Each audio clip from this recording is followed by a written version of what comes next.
Hello learners, welcome back to the course on learning and development in organization. Today we'll look into a topic which is of interest, especially considering the advent of technology, AI, etc. We go for this type of learning, which is blended learning.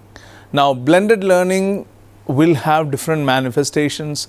Some of the organizations might use it as just what we understand as a tokenism, just to show that this particular technology is being used, or we are ahead of blended learning, or we are trying to incorporate this into our system. So many a time we are in a facade, we are masked by the reality of blended learning. Let's understand this blended learning in greater detail. I am Dr. Cyril Issac. I am an assistant professor at the School of Business, Indian Institute of Technology, Guwahati. Now the discussion for today will revolve around the thought that blended learning is not just a mix of delivery modes, but a strategic learning design. Many a time when we talk about blended learning, it's like, let's say we have some offline, some online, we mix it, we have blended learning. Many a time organizations tend to make others believe that we are doing blended learning by simply mixing some certain delivery mechanisms or delivery channels, which is not actually the reality as stated by Graham et al. 2013. Let's look into blended learning, why learning and development needs to evolve in the digital age. This has been the fundamental thought process when we talk about blended learning. Why we needed blended learning? Are we moving into a different paradigm? Is it some paradigm shift is happening? Are we not satisfied or happy with the learning, the traditional learning mechanisms? Are we not interested in continuing with the traditional mundane training mechanisms? So why L&D needs typically to evolve in the digital age? That is a big question we'll try to answer first.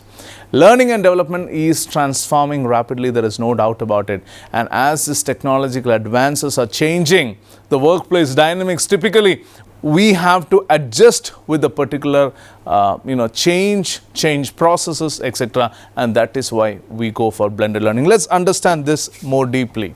When we talk about the traditional classroom training, many of us would have already seen it and experienced that the traditional classroom-based training methods are no longer sufficient to meet the needs of modern fast-paced organization. So digital tools like mobile tech, cloud computing and AI have typically refined how employees learn.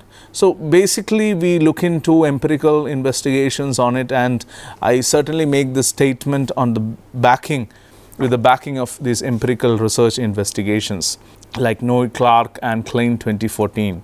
So today's workforce typically demands flexible, accessible and job relevant learning. So employees today require these learning solutions that are not only accessible and flexible, but are also highly relevant to their specific job roles and career paths. Moreover, if you ask me, the COVID-19 pandemic, if there was anything positive out of that, was that it accelerated the adoption of remote work and virtual collaboration, pushing organizations to rethink their L&D strategies and embrace digital and blended learning approaches to ensure continuous skill development. Now we look into what are the key drivers for learning and development evolution. Key drivers for L&D evolution will start with the discussion on digital transformation of workplace.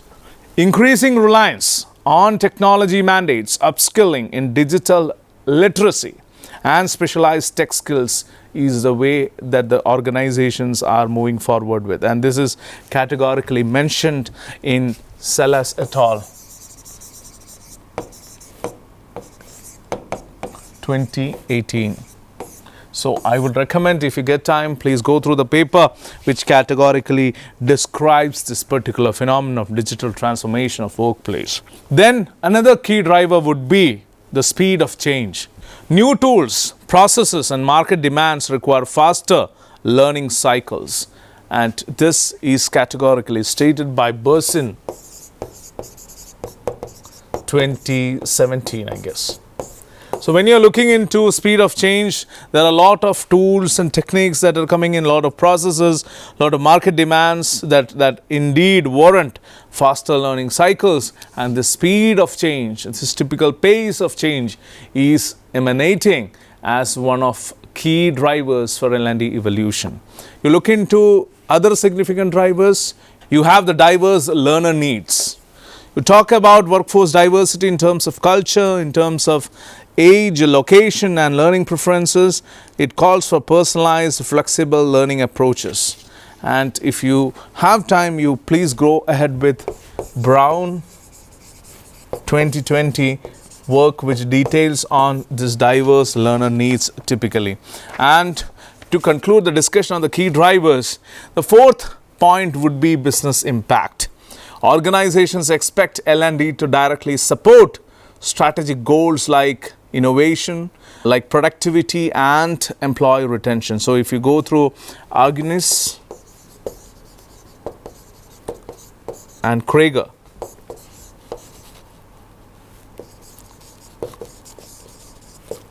in 2009 actually.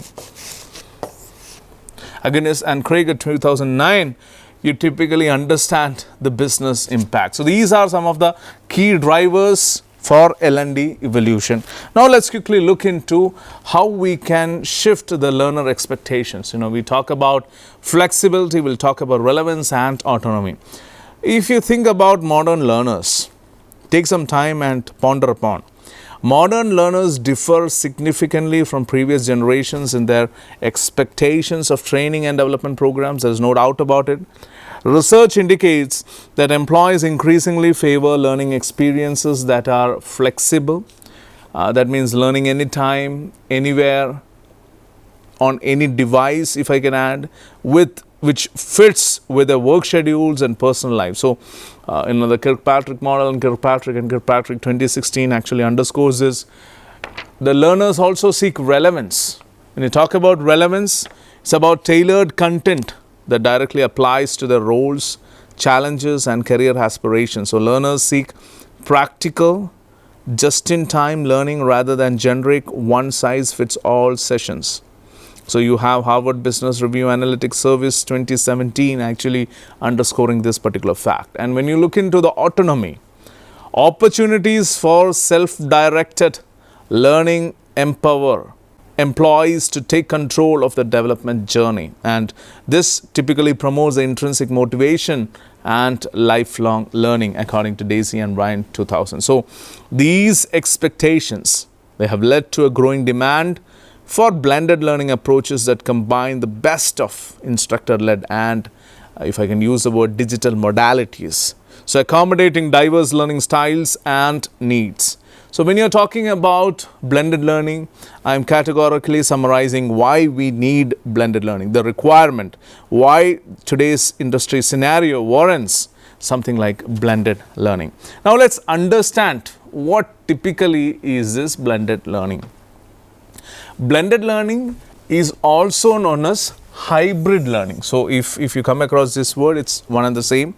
It refers to an instructional approach that thoughtfully integrates traditional face-to-face, we call F2F, face-to-face learning with online and digital learning tools. So typically, it is designed to leverage the strengths of both modalities to enhance engagement, accessibility, scalability and learning effectiveness.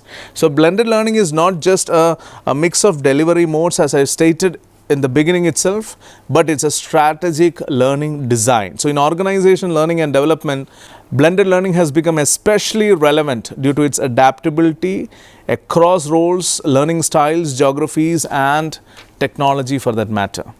When you look into blended learning, the key elements of blended learning include synchronous versus asynchronous learning. This is typically something which, warrants a discussion. During the COVID time, when I was part of a research lab in Australia, in Melbourne, we had some tutorial sessions typically where I was the sessional in charge. And that is where during the COVID time, first, we thought about floating some asynchronous learning. So asynchronous and synchronous came into relevance maybe during the COVID times. Asynchronous gives the learner the flexibility. That means he or she can have access to the recorded videos. They need not be real-time present. So you are catering to the requirements of the public or to the participants who are available, who might not be available, who might be available. So there are various scenarios that is open to you. So basically you are recording the videos as lectures and something like this. In your availability, in your convenience, in terms of your convenience, you are actually going through the video, learning the thing, and then you can take the exam or assignments as and when your convenience actually allows that. So this is the typical basic fundamental block of asynchronous learning, and it's a wonderful mechanism. You know, many a time this caters to the people who actually do not have the bandwidth or the time for the traditional learning mechanisms. You know, there are a lot of people, friends in industry, who say that, you know, they are interested in learning, but their time, their schedule do not actually allow them, or they actively prevent them from taking a course in a regular academic setup. So this is where asynchronous learning helps you. This is where, you know, courses like NPTEL, like these courses, actually adds value to you in your convenience. You can actually go through it, understand, learn, and enhance the value you can bring to the table in your organization. So this is the benefit of asynchronous learning. We'll look into more details of asynchronous learning now. When you're talking about the synchronous and asynchronous learning, please understand, synchronous learning, as I mentioned, occurs in real time, often through, you know, virtual classrooms, live webinars, or even sometimes face-to-face workshops. So it supports direct interaction, immediate feedback, and I would say to a certain extent a greater collaboration. Whereas when you talk about asynchronous learning allows learners to access content at their own pace and convenience. So it might happen through recorded videos, through e-learning modules or discussion forums. So this typically, if you ask me, enhances the flexibility and supports the diverse learner schedules. So these dual formats, typically synchronous and asynchronous, they promote learner-centered education and accommodate different work patterns, particularly in hybrid and remote setups. You talk about online platforms, you have the LMS and LXP. LMS is nothing but the learning management systems. These are administrative platforms used to manage, track, and deliver structured learning programs. Popular examples include Moodle, SAP, Litmos, and Cornerstone.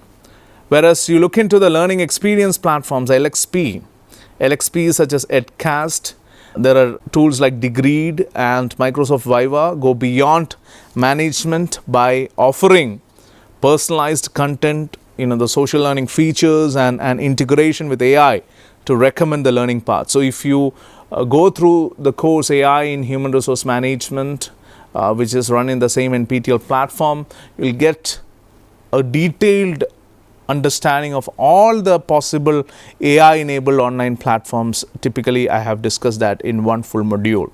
So the integration of LMS and LXP, if you ask me, helps organizations shift from a push-based to a pull-based learning model. Now, the third key element of blended learning is mobile learning. I club it with micro-learning and social learning. Mobile learning is the learning delivered via smartphones or tablets, which increases accessibility and supports on-the-go learning.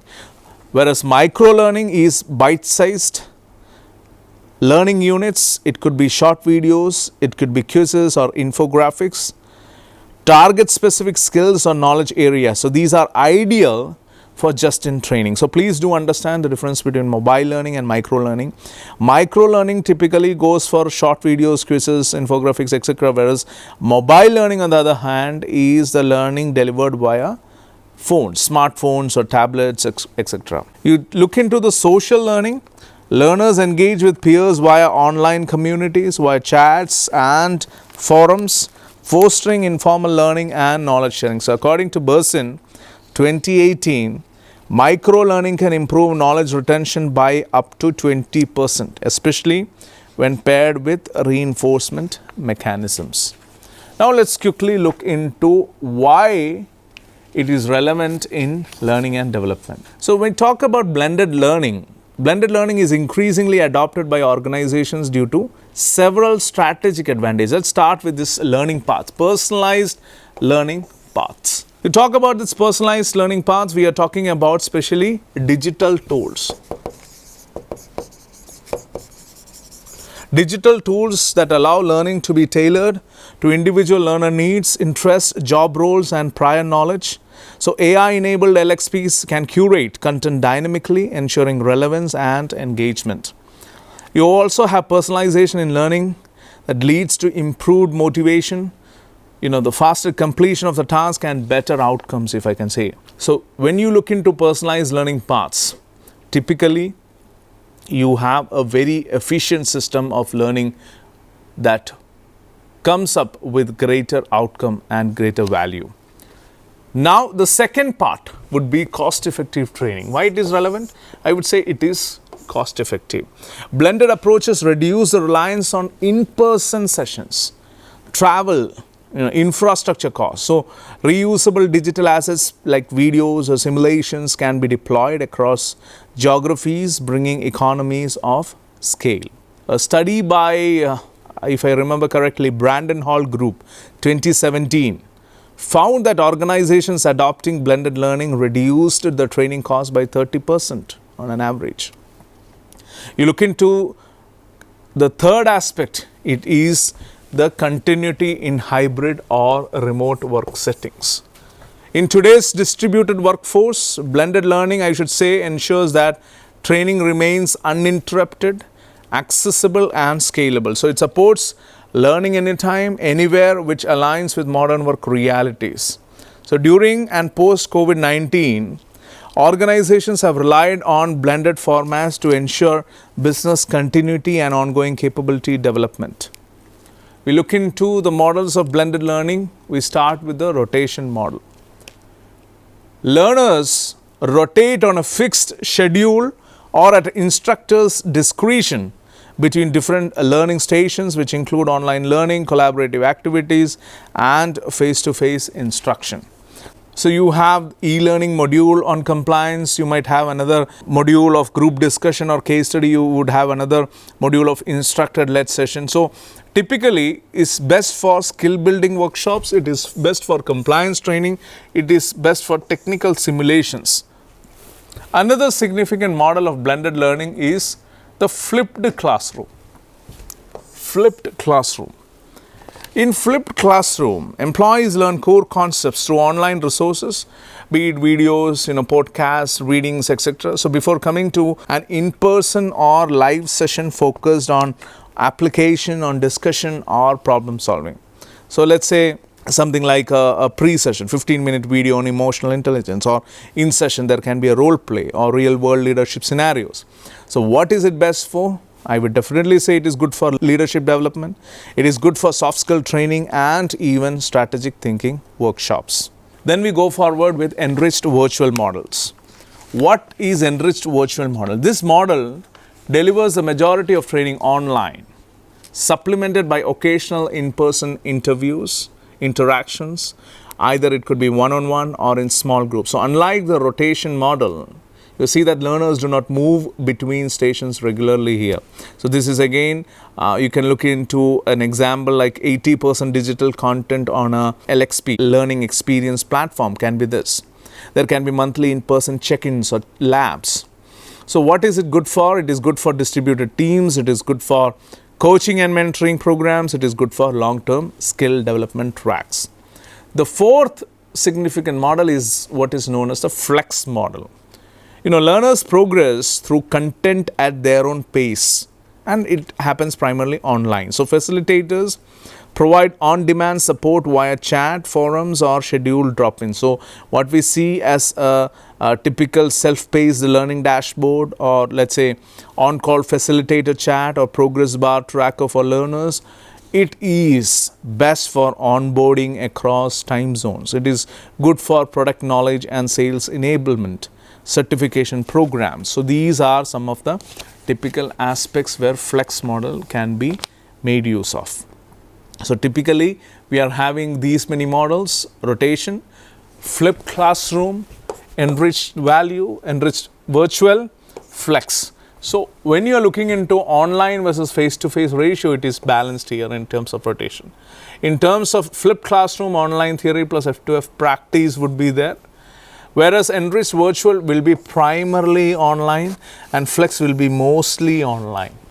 You look into the interaction style, you have more structured and scheduled interaction style in case of rotation, whereas it will be interactive and reflective in case of a flipped classroom. So these are some of the typical benefits of the flipped classroom, if you ask me. Periodic in-person would be the interaction style in enriched virtual, and in flex it is more learner driven. So ideal rotation is for functional training. For leadership and soft skills, I would go ahead with flipped classroom. I will go ahead with enriched virtual for advanced training and coaching, and for onboarding and upskilling, flex is the best option around. So these are the typical understanding you should have with respect to the blended learning, the different models, what are the different online versus F2F ratio, what are the typical interaction styles each of them warrant, and the ideal use. Now let's look into the benefits of the blended learning. Very quickly, we see that the blended learning is not merely a combination of face-to-face and online instruction. It is a strategic approach that delivers substantial benefits to both learners and organizations. So typically, you see that it aligns with the evolving demands of today's workforce, technological capabilities, and to a certain extent, the cost pressures. So what we see in terms of the benefit is that there is flexibility and accessibility. Blended learning enables learners to access training content anytime and from anywhere, making it ideal for geographically dispersed workforce and employees working across time. So you see, this supports hybrid and remote work models. It facilitates the training without requiring employees to leave their roles or relocate. We see the benefit of personalized learning. We have seen what it is. You look into personalized learning, modern blended learning leverages AI-powered learning experience platforms to tailor the content to each learner's pace, his or her role and learning style. So typically it will have certain benefits, like it prevents cognitive overload by offering the right content at the right time. It provides adaptive learning paths, quizzes and feedback loops. Then we look into the scalability angle. Another significant benefit is the scalability. Blended learning enables the organizations to train large number of employees simultaneously without compromising on, let's say, the consistency or quality. So why it matters? It supports the global rollouts of training initiatives, be it onboarding, compliance or digital transformation. It standardizes content while allowing for local adaptation. We look into other significant benefits. We see engagement and retention emerging as benefits. You look into the engagement and retention aspect. You'll see that blended learning incorporates all these quizzes, videos, interactive simulations, podcasts and social learning tools and more. So keeping content varied and engaging is the way to go about it. And also there's a psychological basis. The mix of media types caters to different learning preferences, be it your visual, your auditory, kinesthetic. So it increases, no doubt, engagement and retention rates. And finally, one significant benefit would be the cost optimization. We talk about cost optimization by shifting parts of the learning experience online. Organizations significantly reduce costs associated with the travel and accommodation, venue rentals, instructor time, printed materials, etc. So the long-term impact is, while initial investment in platforms and content development can be high, it is offset by lower marginal costs for each additional learner. So the benefit is typically flexibility and accessibility. It is anytime, anywhere learning which supports hybrid work. It is personalized learning, that is tailored content which increases relevance and learner ownership. Scalability, as you have seen, is all about efficient global delivery, engagement, retention, as you see, multimodal formats that sustain attention and deepen learning. And finally, what we have seen is cost optimization, which reduces logistical and facilitation costs.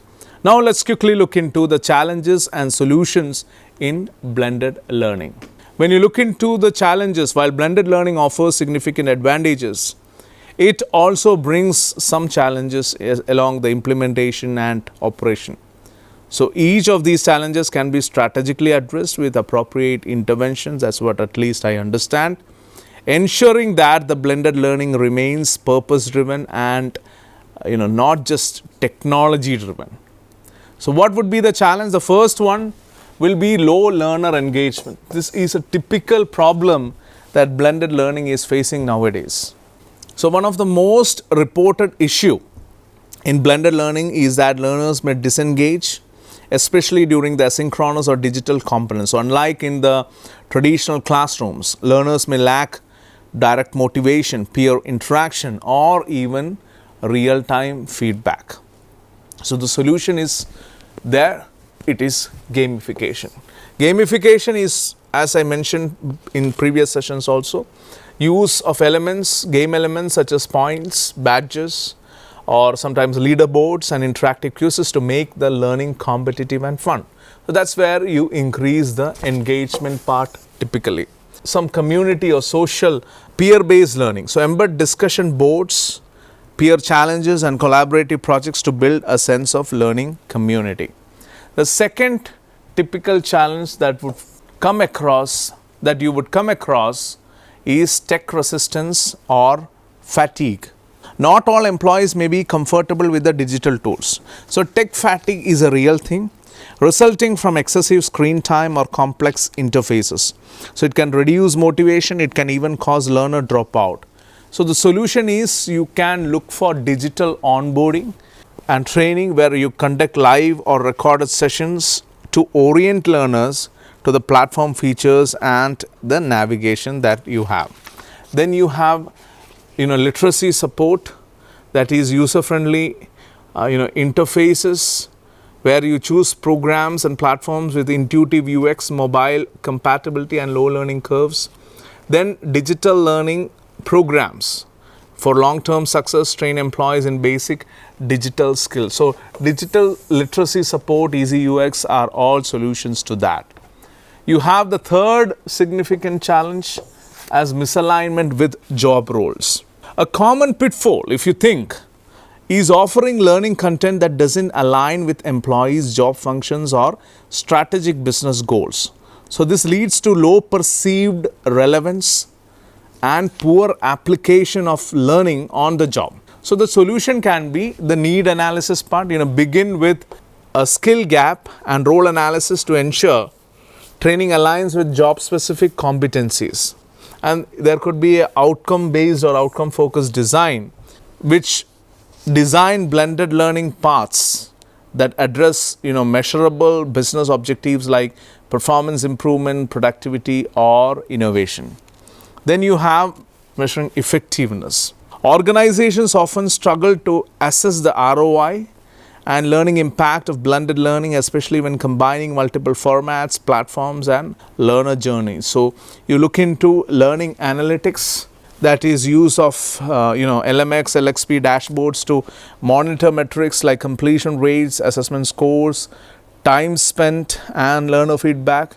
There could be evaluation models typically where you look into implementation of multi-level evaluation frameworks like what we have seen in the case of Kirkpatrick and the Phillips model, the Phillips ROI model if you remember. So these are some of the typical challenges and the strategic solutions associated with that. Now let's quickly look into designing effective blended learning programs. Designing a successful blended learning program requires strategic alignment between organizational goals, learning needs, pedagogy and technology. So it's not merely the individual needs and the organizational objectives alignment. There are other factors like learner needs, pedagogy and technology. So the blended format is not simply a combination of online and offline instruction.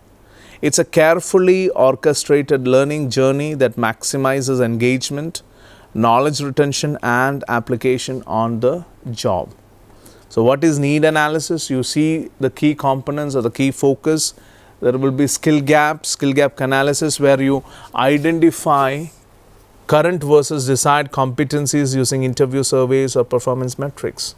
There can be learner profiles typically that understand learner demographics, tech comfort, learning styles and access the needs. There could be business goals, where ensure learning supports measurable outcomes like productivity, compliance or innovation.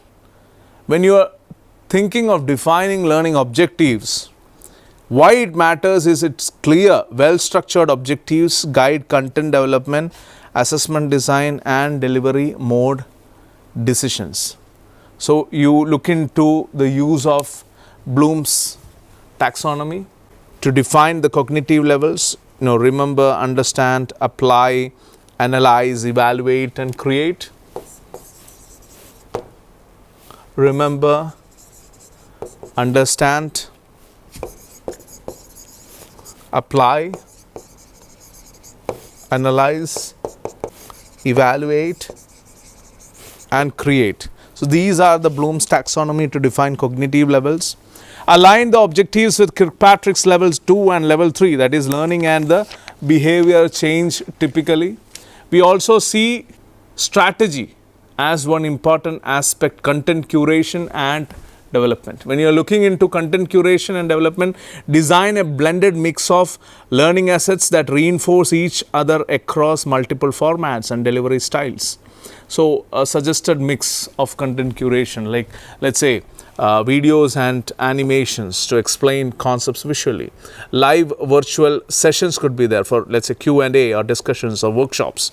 There could be, simulations and scenarios to apply knowledge in real life context. There could be assignments and case studies typically to promote deep learning and critical thinking. Then we come across the technology integration at step 4. Technology integration, the purpose is to choose tools that not only deliver content but also track engagement, enable interaction and support mobile first learners. So recommended features include, the gamification tools and progress dashboards. Social learning tools could be comments, discussion boards or mobile learning capability for remote access. Then you also have some common platforms like LMS, Moodle, Talent LMS or LXP, which is like Degreed or Edcast, some examples, or maybe integration tools like MS Teams, what we use for live delivery, or Articulate 360 for interactive content, Coursera or these NPTEL for business or pre-curated online courses. Step 5 is to facilitate the preparation. So facilitate the preparation. The need is that trainers must evolve into blended learning facilitators, comfortable with technology and capable of guiding both online and in-person interactions. So we have to run the train the trainer program, or sometimes equip them with digital tools and guidelines for managing virtual classrooms, or provide typical facilitation playbooks or session blueprints typically. And the 6th and the final step is assessment and feedback mechanisms. When you look into assessment and feedback mechanisms, track learning effectiveness and drive continuous improvement. So let's say there can be some formative assessments, like in-course quizzes, polls, discussion, reflections, etc. There can be some summative assessments like final tests or applied projects or presentations, etc. Peer feedback could be there, where we'll be looking into peer review of assignments, builds accountability. There could be analytics where we use dashboard data to monitor drop-off rates, time spent and areas of difficulty. Now, when you look into this assessment and feedback, there could be mini tools like Articulate 360.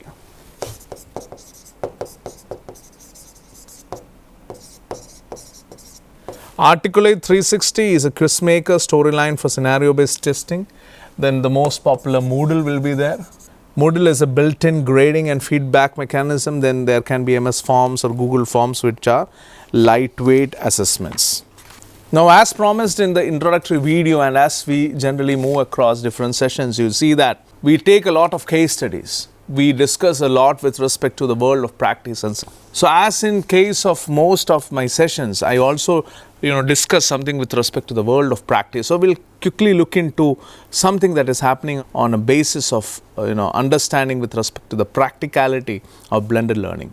Case examples are there. IBM, which has a strategic blended learning at scale.